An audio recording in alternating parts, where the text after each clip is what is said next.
Mr. Chairman, great pleasure talking in front of you, dear members of ESPP. So that's the subject of my presentation. I will be talking about the human motivation, specifically human motivation within the social context, and I will approach it through the lenses of analytical modeling. To do that, I will give first an introduction to analytical modeling in psychology and process philosophy, when I will make a case how analytical modeling can be used in order to derive the phenomena of behavioral markers, and we will discover how behavioral markers govern human behavior and how they relate to other psychological phenomena. So I will be looking at it through the lenses of analytical modeling. What is analytical modeling? So it's everywhere, it's all around us. All sciences, if sort of proper sciences in a word of Immanuel Kant, they all use analytical modeling. Just to give you an example, the infamous law of gravity by Isaac Newton, why the apple falls into the earth. What's the analytical model of the earth in this equation? It's a dot. So the earth is not the globe, how we see, how we experience it. The analytical model of the globe is a dot. You go to a general practitioner, you ask for blood test results, or you ask to measure your blood pressure. They do not exist per se. Blood pressure is an analytical model of how the blood is distributed, or an element of the overall analytical model for distribution of the blood within our body. And psychology is not good at defining analytical models. And I think it's probably one of the core problems of this, of psychology in general. I also would like to say that not only items have analytical models, but processes have to do so. So if you have a process, you must have a diagram, a process diagram of that process. So human behavior is a process, therefore I say that it needs to have a process diagram, i.e. a sequential description of what actually it implies. So here, this is an attempt from my humble side to present a process diagram of human behavior. I say that we start an act of human behavior by receiving signals. These signals can be external, internal, psychological, physical, social, physiological. Next step is to detect these signals. We miss most of the signals. We are not, even if, for example, take such a simple case, we go to sleep, we kind of disable a lot of our detection mechanisms. After we have detected a signal, which we do just only for a few of them, the next phase for us to go into the appraisal phase, i.e. we need to decide, is this signal important for us? If it's not, we just drop it and ignore it. If we see that it's relevant to something, then we start working on it further. But what is this something? This something, the appraisal done against the catalog of needs. So we are carrying a catalog of needs with us. It's a moving, floating system, but we all analyze the incoming signal for the prism of needs, and if we see that we can satisfy some of the needs because of that signal, we go into the planning phase, we derive a plan, we do a risk analysis, and we do that based on the experience and capabilities which we have. And at each of these stages, we can abandon the action, we can just drop it and say it's not worth it. But if we go through this cycle of detection, appraisal, planning, and we come to the conclusion that it's beneficial for us to do an act, we do an act, and immediately it creates a feedback loop because it changes our experience and capabilities, it changes our needs, and it also somehow impacts the signal which caused the action in the first place. And I'm saying that this is a process diagram of human behavior, and we are wired to do nothing but this. So all our lives is just a continuous, endless repetition of this cycle. And we do it at a frequency of many, many times per second, so that we have a seamless flow of our life. And this is for me an analytical model of human behavior, and analytical models, as I mentioned to you, is a very, very powerful tool. And just to illustrate how I applied it within the context of even I would say this event, the meeting of the Society of Philosophers and Psychologists, I invite you to look into how the behavior develops through the evolution, through the cosmic evolution, from matter to life to mind.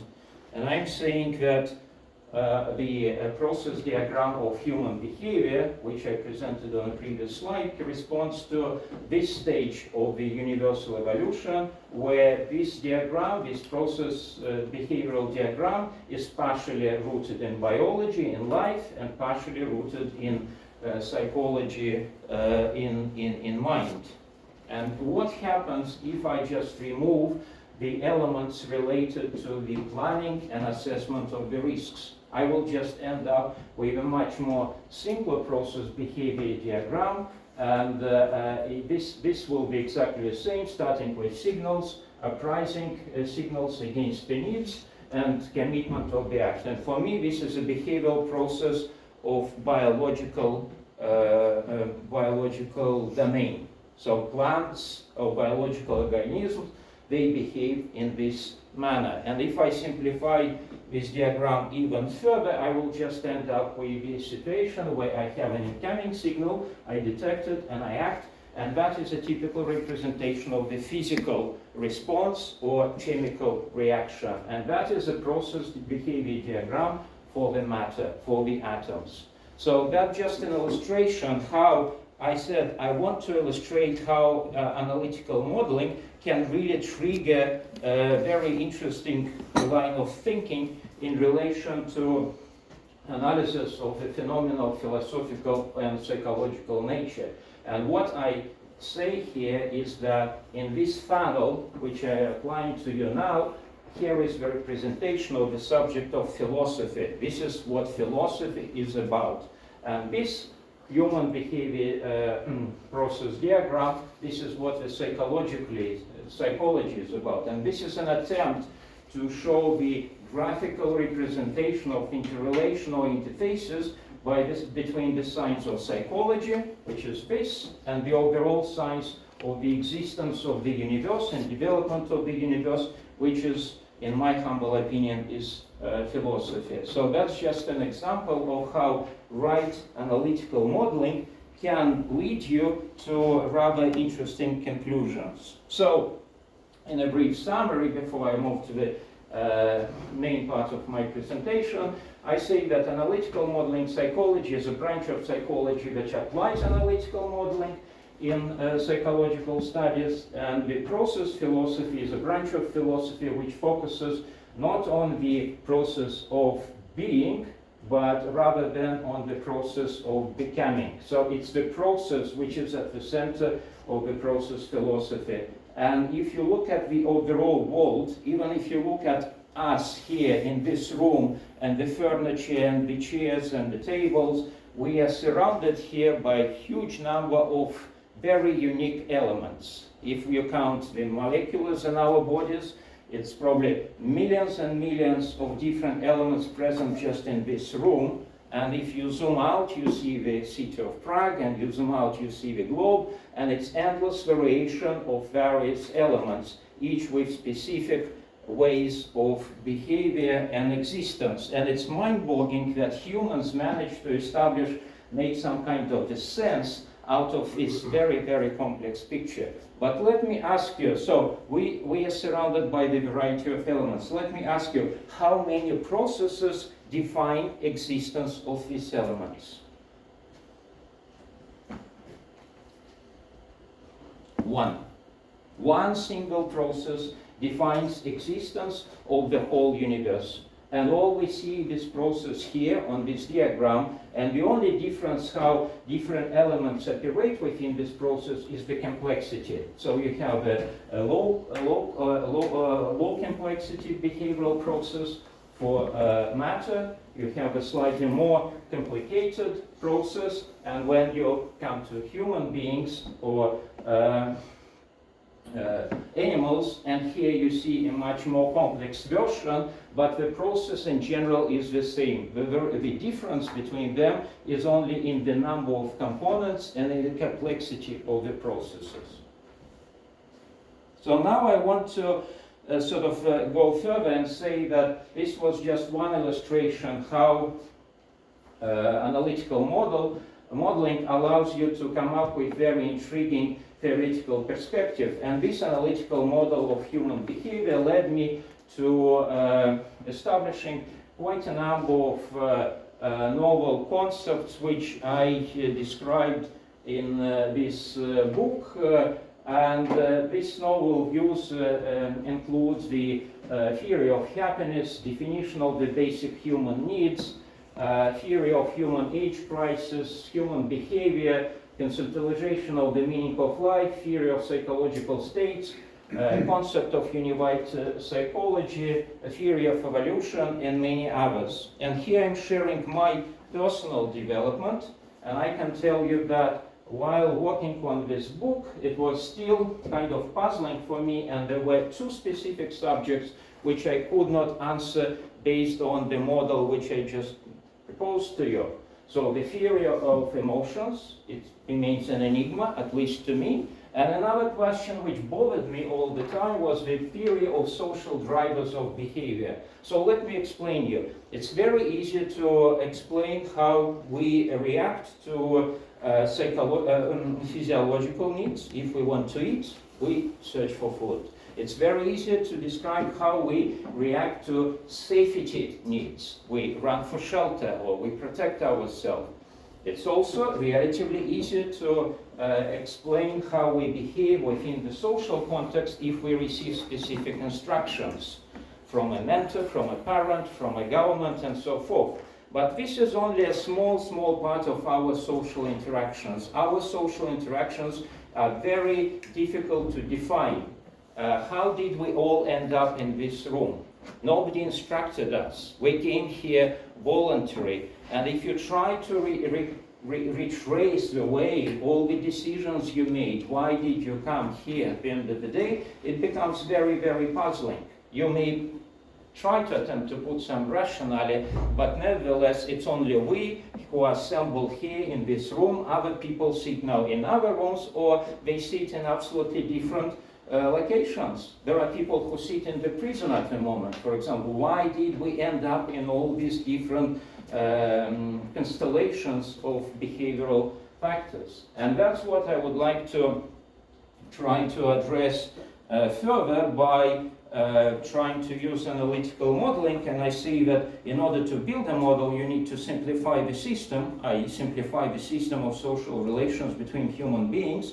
You need to develop a model, and when you need to go back and account for the complexity of the phenomenon you are trying to examine by revisiting the initial simplified model.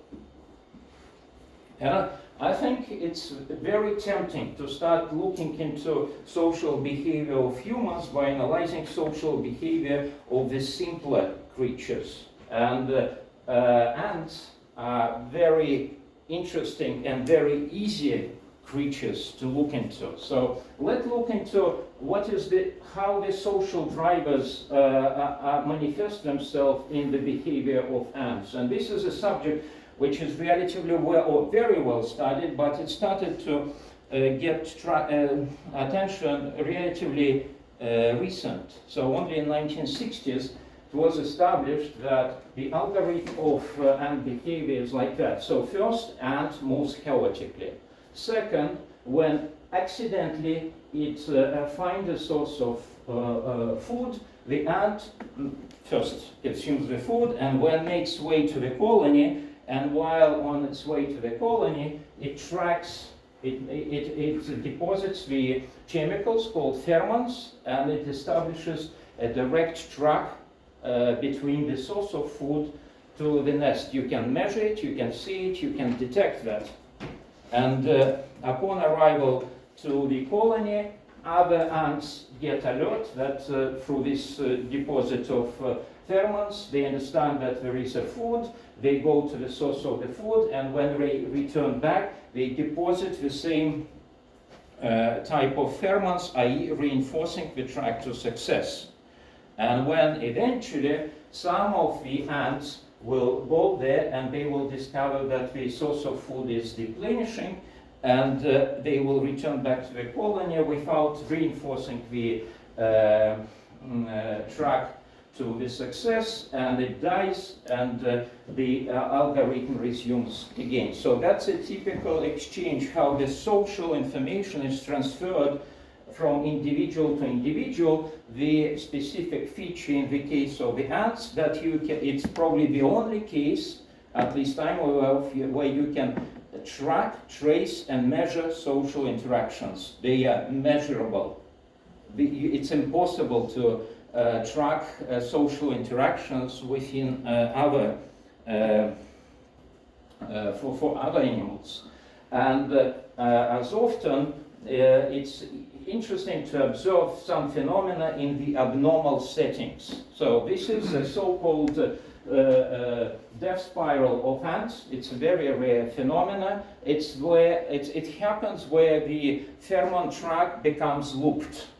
So instead of returning to the colony, it just the beginning of the track connects to the end, and the ants start moving endlessly because they just follow this pheromone track. That's what they are programmed to. But if the track is circled, their behavior becomes circled, and it's especially easier to see in this abnormal case, which leads to exhaustion and death, but they will kind of never stop until something happened which kind of terminates this craziness.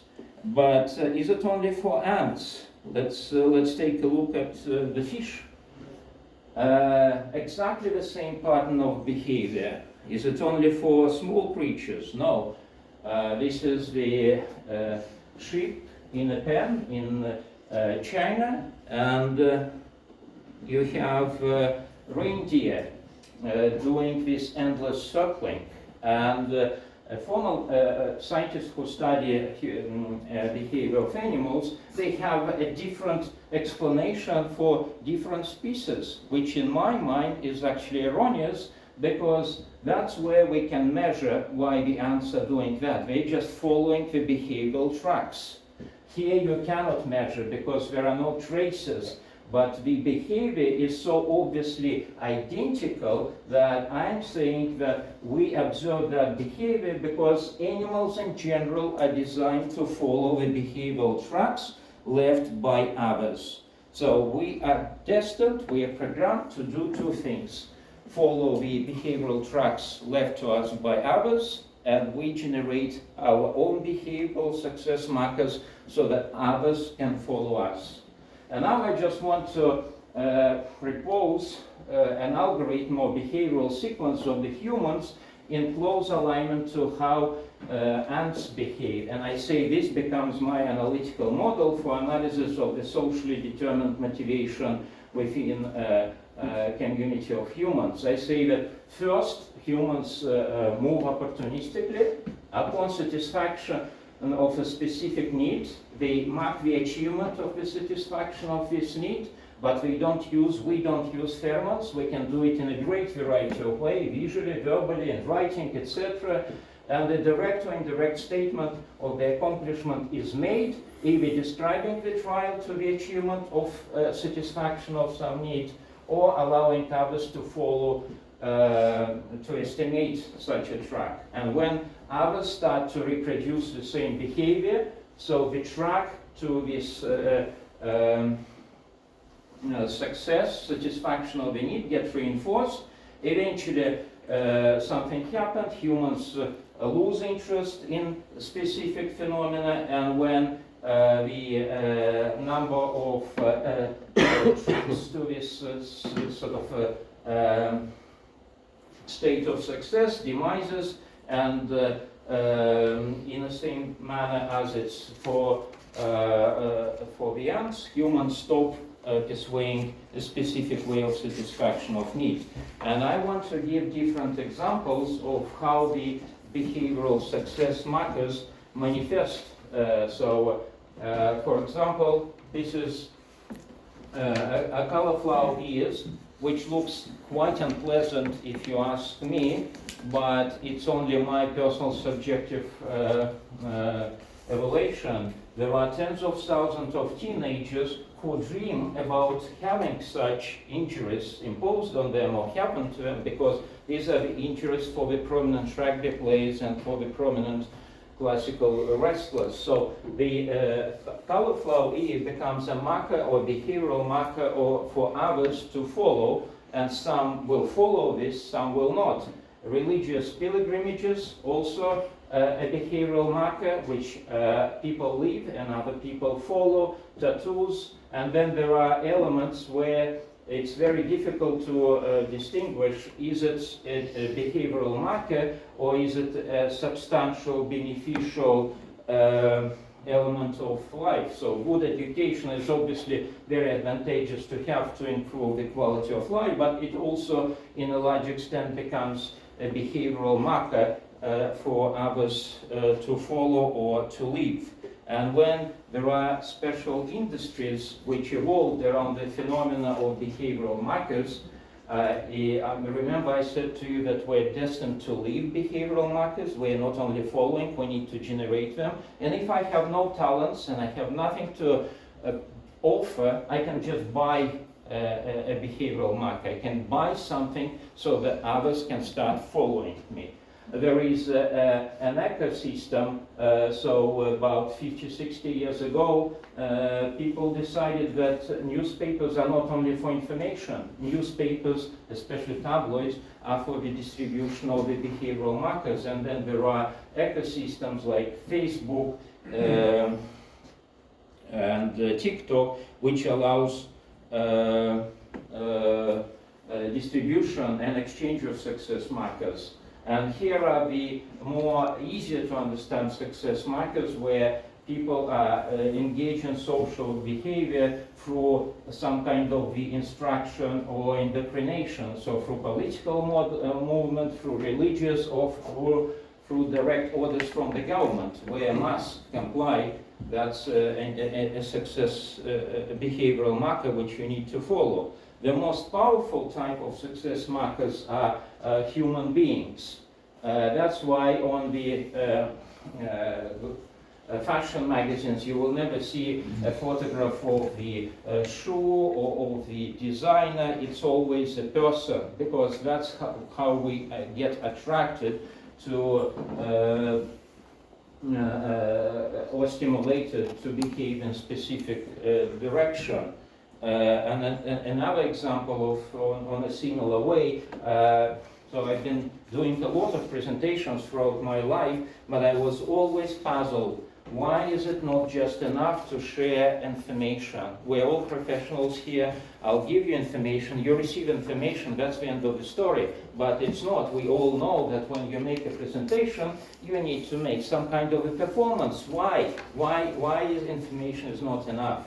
And while developing this presentation, I came to the conclusion that this is because when you, for example, evaluate me, you don't evaluate me on the terms of information, you evaluate me if I'm a credible behavioral success marker to follow. So you look at me and say, I'm prepared to follow this person in some way, or a limited or insignificant way, or you come to the conclusion, no, I'm not interested in this behavioral marker. So it's evaluation of the behavioral marker, not evaluation of the information which I'm presenting to you. Also, it's kind of, and it also applies the same to the romantic relations, where most of the information is received through a visual, 55%, 38 through how we talk, and only 7 based on the information, because behavioral marker is not an information. Behavioral marker is a person. We are attracted to people. We follow people.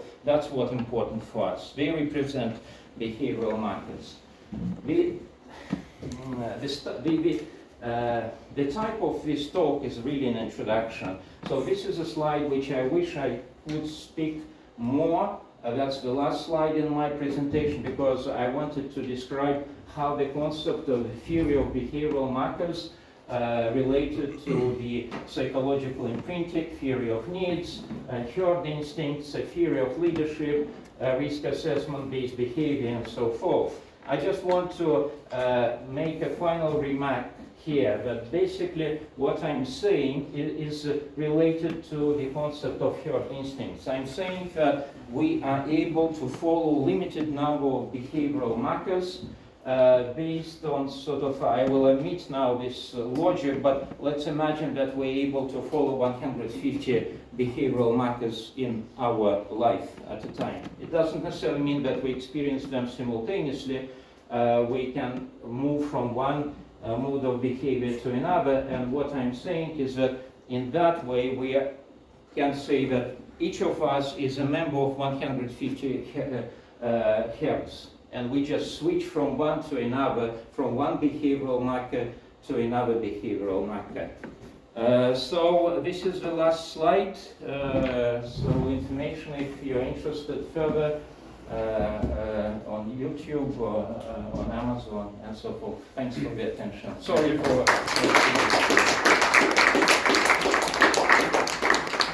have time for one or two questions. Yeah, my question is the following. Do we follow, or do we want to be followed? Do we consider those to be fundamental needs? Or do we follow others because we want to, it's a strategy for satisfying other needs? So if I follow you, maybe I increase my chance of getting material goods or status or whatever. So my question is, do you consider the need to follow others or the need for others to follow us as fundamental needs, or do you consider them to be instrumental for reaching other goals? I think call it an instinct or program. We are programmed for both things. Each of us would like to follow behavior of other people, and we want other people to follow us. So if, for example, we are talking about the concept of leadership, normally it comes with the idea of having some kind of the power, utility, and so forth. I'm saying that the leadership is actually just a very natural phenomenon. We all want to be leaders. For our uniqueness, we are both followers and following people, and for each individual it varies a lot. So President of Czechia will have a lot of followers, Kardashians and so forth, but me, for example, I would probably have lesser followers than Kardashians, but will be more indulgent to following others. So it's all very personal, depending on the life circumstances. Yes? That was not my question. No? My question was, do I want to be a leader because then I have access to more other things, like material goods, or I have better partners, or is this the end point? Is wanting to be a leader, I think, or is it yeah. instrumental for Yeah. reaching further needs? I think both prepositions are right. So you can have a utilitarian approach to the leadership, but I'm saying that this is too narrow. I'm saying that not only you gain something from leadership, you actually programmed to be a leader. We are all leaders, and I think that's something which is never kind of expressed in such direct statements. We want others to lead us in the same way as we want to lead other people. Okay, now Dina, while you come and set up, if there is one more question, we can take it.